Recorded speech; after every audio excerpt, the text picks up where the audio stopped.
I wanted to create a hummingbird that you could paint and feel very proud of, and have it be very gestural to reflect the movement that the hummingbird has and not get hung up on a lot of details. So I started with the concept of let's go ahead and use a very limited palette. So here I'm going with some colors that are going to turn very muddy, because while many hummingbirds are very beautiful, and ours is as well, the one that visits us is a female ruby-throated hummingbird, and she is very much in these tones, in the warmish, muddy greens and browns. In fact, you hardly see any color as she kind of quickly flies by you. So I started there, and then as I was creating this palette on my test sheet, I wanted to give her in places just a little bit of punch. So instead of going with the warm colors that do create that muddy mix, I went with a phthalo blue and Hansa yellow to create a brighter green, and I'm just going to pepper that in throughout. So let's get started. So beginning with the eye, I want to create a little circle, and it's not exactly round, it's a little more oval, but I'm going to try to leave the highlight on its own.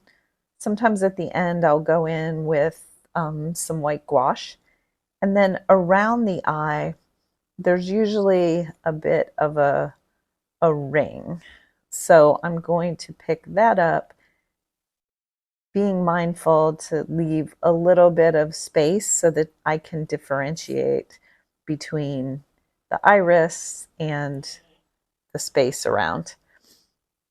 And I'm using Bronzite Genuine, which is not quite black, but I'm going to pick up a little bit of my Indanthrone blue and introduce that into the eye at the bottom. And then what I can do is just softly invite that up to give it a little more of a round shape. And we're going to do something similar to the beak. And these are going to be the only areas that have a little more detail. So I'm going to go pretty heavily with the bronzite at the bottom of the beak, leaving a very sharp tip. But then I'm going to add just a little bit of the Indanthrone, but I'm going to ensure that I'm not too dark or too watery because it's going to spread. And my paper is completely dry. So go ahead and connect the beak with the bottom, ensuring that you keep that nice tip. And just hint that there's a bit of coolness to the beak. And let's get going on the body. And so now what I want to do is at the top of the head, where we know it's going to be green as opposed to the bottom, I'm going to go ahead and just paint that with some water. So just going in where I'm going to want the pigment to flow freely, and I'm just going to pick up that mixture that we made of the Indanthrone and the raw sienna light, which is a very muddy mixture of green.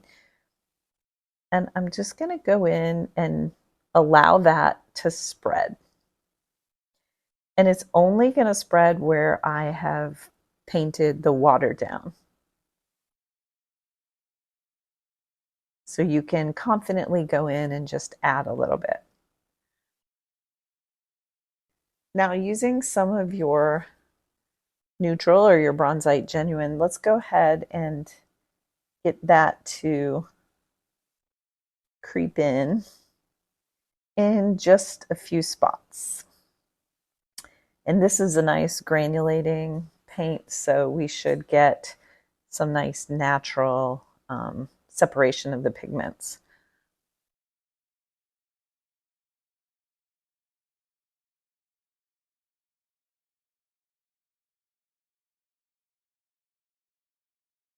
And we're just trying to show that there's variation in the color here. So now doing a similar thing underneath, but knowing that I don't mind if some of this continues or carries through. I'm going to invite that area with water and just paint what I want, where I want the paint to go using that wet on wet technique. So picking up the Bronzite Genuine now, I'm going to just introduce that to the water so that we get this very nice, and just dab it so you get this nice mottled effect. Okay, so now I see a lot of warmth in the bottom of the throat, but I don't want to add a lot of water. I can see I have a little bit of water here, so it's fine if it escapes a little, but I'm just going to go ahead and touch some of my yellow to give it that warmth. And that'll help us give dimension to the neck. And same as we always do, while it's wet, let's try to dab in a little bit of this Bronzite Genuine just so that it feels natural and feathery. Okay, so looking at our reference, I see there's more of the green here. So I haven't quite come down far enough. So I'm just going to add a little bit of water, go back to my green mixture, and just allow it to settle in. And then I'm going to leave this area because I see it is a light cream color in the reference photo. And I'm going to skip down to farther down in the body, which again I see is fairly warm. So I'm just going in with very light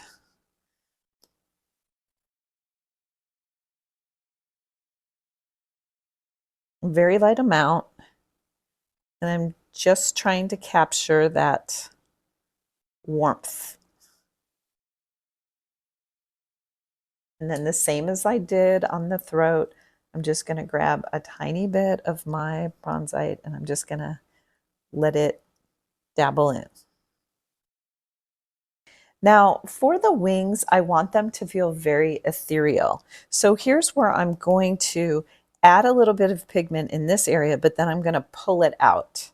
So at first, I'm going to do our same technique with the water. And I'm going to define where I'm going to allow the paint to go. And then I'll start with my warmth, but I'm going to put more of the Bronzite Genuine.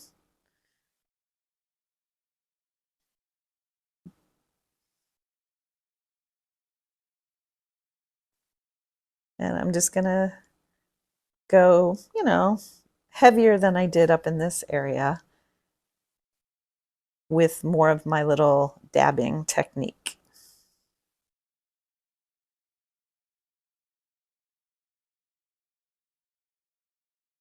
And you can see with the granulation of this color, it's starting to break up nicely and it's settling into the grooves of the paper. So it's giving us that beautiful kind of bird-like feathery feel. Okay, so now with a wet but damp brush, I'm going to start to carry some of this out. And in my sketch, I've defined important parts that are going to give the wing form. So I'm just pulling it out and I'm following my sketch. And then with a tiny bit more of the pigment, I'm just going to go in very gently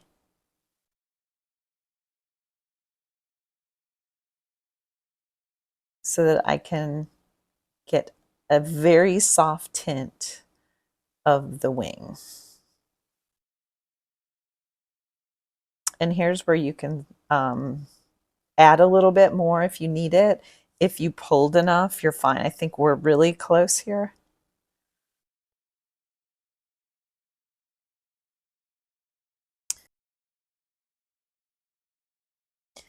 And what I'm going to do here is I'm going to just connect following the contour of the wing so we get these very subtle marks. Get a little bit thicker, heavier, and more of one shape as I get closer to the bird. And then using just a tiny bit darker of the bronzite, I'm just going to dab a couple of spots and let that paint kind of move its way throughout. And we don't want any hard lines here. We can have darker pigment, but we want it to feel very soft. So I'm very happy with the way that worked out. Okay, so going back to the body, I can go back to my larger brush and I can identify, okay, below the wing, I want more of this green color.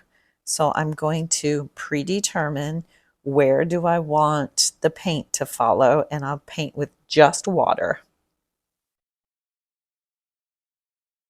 which is pretty much just the upper half. And then I'll go back to my mixed version of the green. And I'm going to go in. I usually start in the edge, and then as you can see, it kind of runs this way. That'll give me a nice soft blend. If you start over here, you're going to get more of a hard line, which I want to avoid.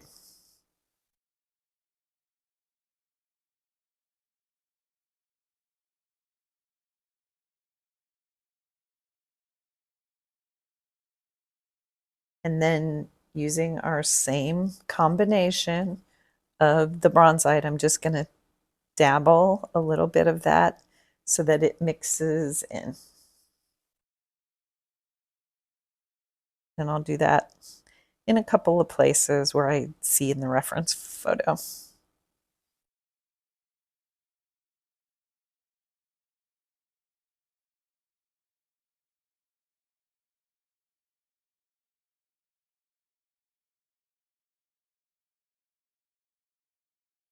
And using the very, very tip of my brush, I'm just pulling a few of those tail feathers out to show that he has feathers down there. I should say she, because this is the female ruby throat hummingbird. Okay, now in this part of the body, I don't really want it to be white, but I don't want to cover the whole thing. So I'm just going to use that bronzite as a bit of a tint. And I'm going to go, what I'm trying to do here is just show the form of the bird. So I'm just going to go on the edge here. And almost as if it was just pure water, I can spread that out kind of randomly. And I'm going to pick up a little bit of the gold because I see, or the raw sienna, because I can see she's got warmth down here. And again, don't try to cover it like a solid field. What you're trying to do is allow the paint to go into the water and go from one area to the next.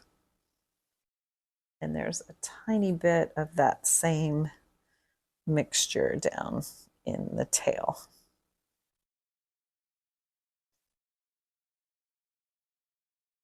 And you can do the same thing, just pull maybe one or two areas out to show that there's feathers.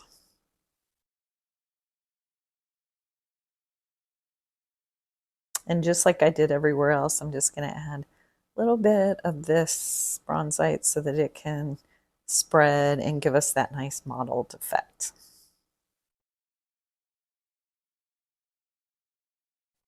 So I'm just looking at the reference photo to see where I might need a little bit more of that, and we can go in on top with our small brush.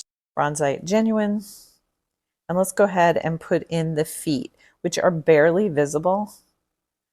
So I'm just going to get a couple of nails here, or talons.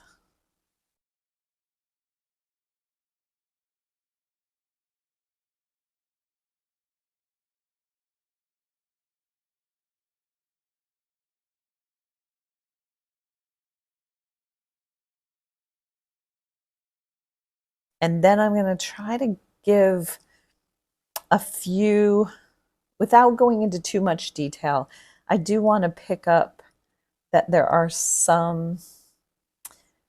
a few speckles or details that show which way the feathers are forming. And maybe there's some key areas here that I can just show it's darker, since I see that in the reference photo. Dark detail, which we don't need very many of them, but it is going to give us a nice value shift. And you can even splay out the bristles on your brush, and then that will give you this kind of feathery feel. And that's a nice technique.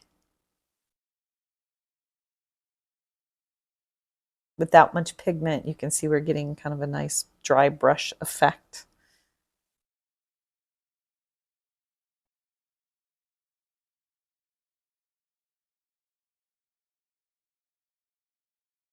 Within the area that you paint, make sure there's some light and dark. It's not just one black blob or dark blob. There's always that variety in values.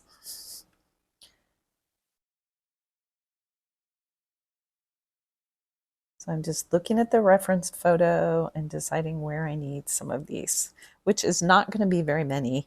And I think I might pick up just a little bit on the wing.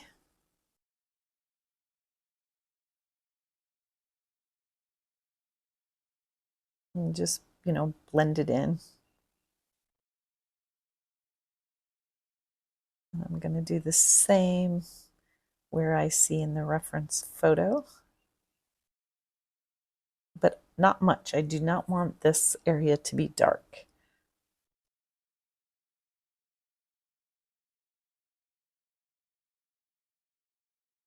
That's it. Don't go crazy. And if your lines are too sharp, then just soften them up with, all I did was went in with a little bit of clean water.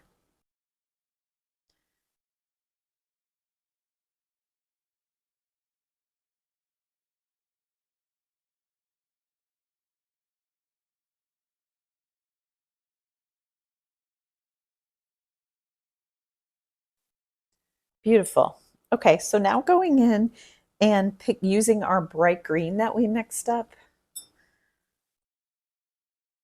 and still my small brush. And again, if you want to splay it out, you can, and then you get more of that feathery feel. But I'm just going to go into a few areas where I feel like I can add just a little pop. So that's on the low part of the neck. And again, if you get too much or it's too hard, then just go in with some water and blend it out.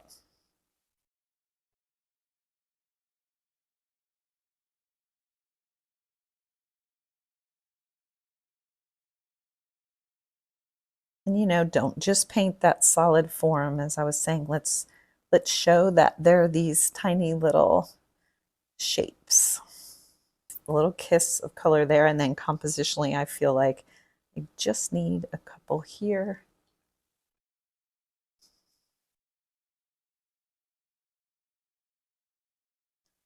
And just blending them out.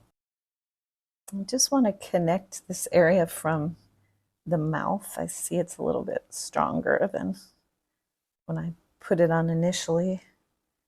So I'm just going in a little bit heavier with that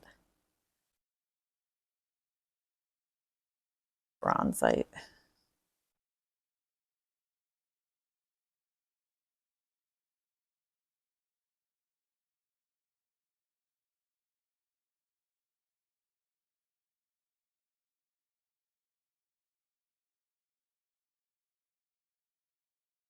Okay, perfect. We don't want to overdo it. Now here's where you can decide, do you want a background? Do you want to add some splatters? Whatever you want. So the only thing I'm going to do is I am going to do just a dab of my gouache just to capture that highlight, because I feel like the eyes of birds and animals in general, when you have that highlight, it just makes them look alive. Straight from the tube, and I'm just gonna get a tiny little highlight up there. And it can be curved so that it shows that there's a shape to that pupil, but I think that looks great. I hope you found this easy, and I hope you enjoyed it. I do feel like I captured the spirit of the little gal that comes to visit me, and that is always a joy as I'm painting, when I can translate what happens in real life into the work. So let me know if you like the technique of adding the water first and then allowing the paint to blend in and mix. I think it makes a really beautiful, soft combination. Lastly, I'm going to go ahead and sign.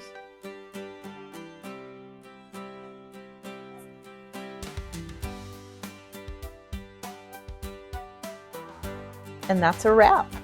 Thanks for joining me.